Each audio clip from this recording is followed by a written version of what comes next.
the ancient Egyptians that has captivated historians, archaeologists, and the public for the last 200 years. And it's easy to see why. From the strange form of writing called hieroglyphics to the mysterious Sphinx, and from the macabre mummies to the Great Pyramid, ancient Egypt was an enigmatic land that attracted ancient Roman leaders and their militaries to the Egyptian seaports and British Egyptologists to its dusty temples and tombs. Much of our understanding of ancient cultures can be attributed to the ancient Egyptians, who left us many texts and treasures, monuments and myths that offer us tantalizing clues about the exotic and wondrous culture of ancient Egypt. Egypt is a very old land, with civilizations dating to around 5500 BCE. Historians divide ancient Egyptian history into thirds: the Old Kingdom, Middle Kingdom, and New Kingdom. In ancient times, the people of Egypt used the reigns of certain rulers as date markers, making it difficult for today's archaeologists to definitively date structures and monuments. But the Egyptians kept a record of their kings, or pharaohs, that scholars deciphered once they unlocked the key to translating the writing system of the ancient Egyptians. In ancient time and today, life in Egypt depends on the Nile River, the life-sustaining body of water that flows south to north, cutting through the inhospitable desert sands of the Sahara.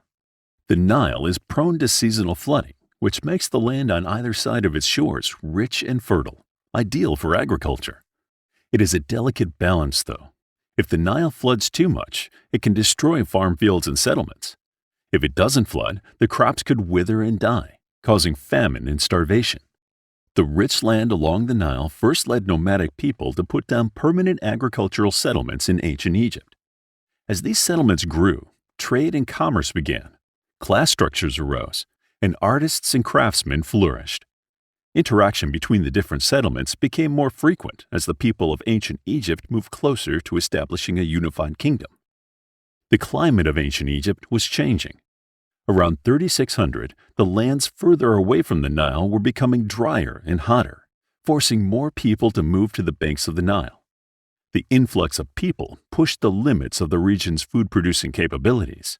As neighboring communities competed for resources, leaders ordered the construction of walls and other defense tactics.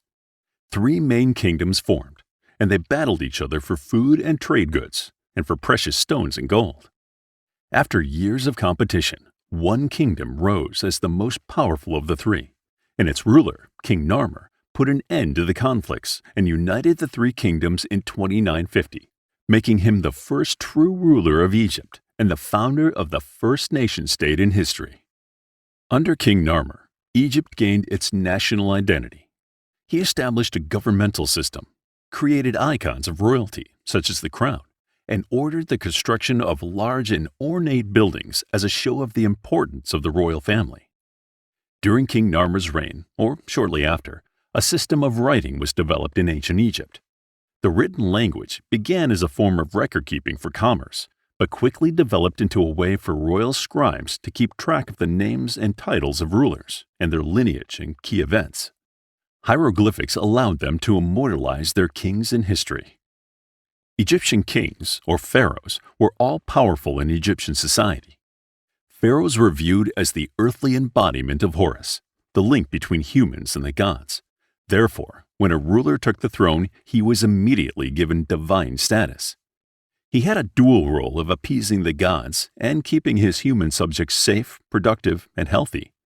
Times of drought, disease, famine, or war, according to the ancient Egyptians, did not happen by natural means, but because the gods were displeased with the pharaoh and he was being punished. The priests of ancient Egypt were second only to the pharaohs in power. Although they did not have a direct line of communication with the gods like the pharaohs, they were tasked with aiding the pharaoh in keeping the gods happy and the citizens thriving.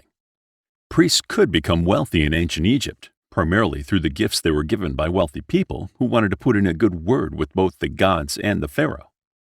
A discussion of ancient Egypt could not be complete without addressing 2 of the biggest landmarks in Egypt, the Great Pyramid at Giza and the Sphinx. The Great Pyramid is also called the Pyramid of Khufu, after the 4th dynasty pharaoh who ordered its construction.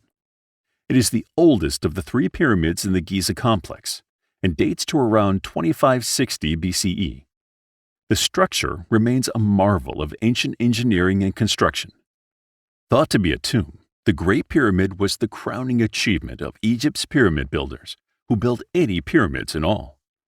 Equally impressive and more mysterious Giza Plateau. The enormous, who was half human and half lion, is often attributed to the pharaoh Khafra, putting its construction at roughly 2494 BC. Some historians and archaeologists, however, theorize that the Sphinx may be much older.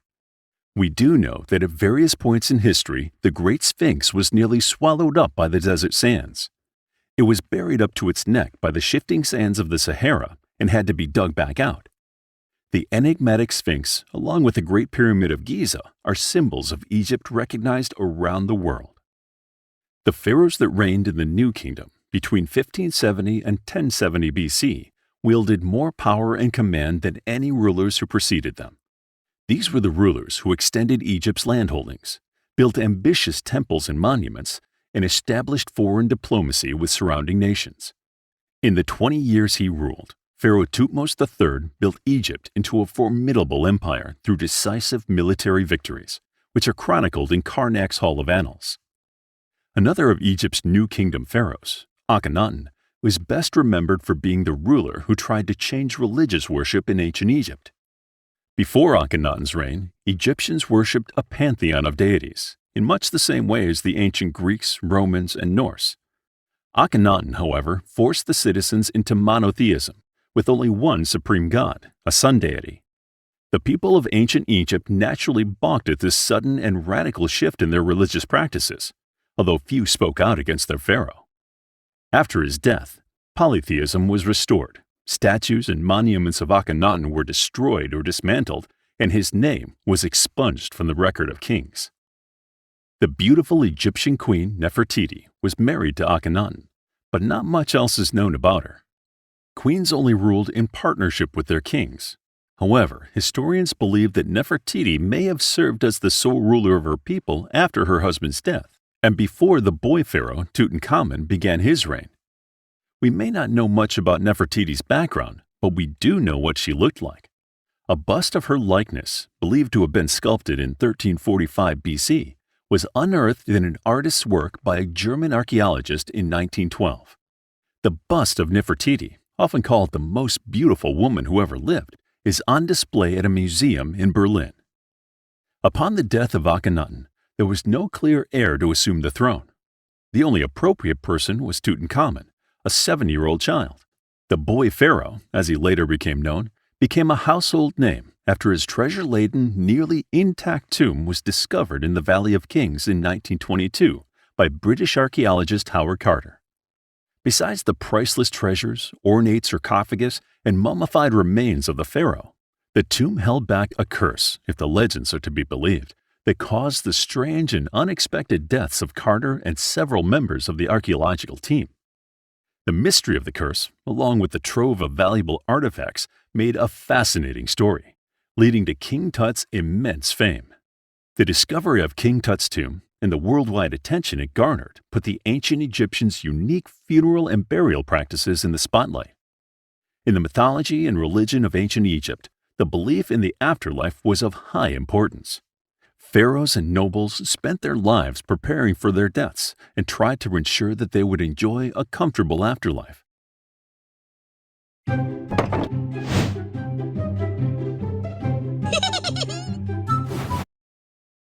A key component of this was the preservation of the corpse. The people of ancient Egypt developed effective embalming and mummification techniques, including wrapping the deceased in strips of linen cloth that took advantage of the dry desert climate to keep the body intact. The funeral rites of the ancient Egyptians guaranteed the deceased had a safe journey to the afterworld. Some pharaohs were buried with boats that could transport him to the great beyond. Servants and family members were also buried with the pharaoh so they could serve him in the afterlife. All the worldly objects he may need were also added to the tomb, including items of great value that may have favored the gods.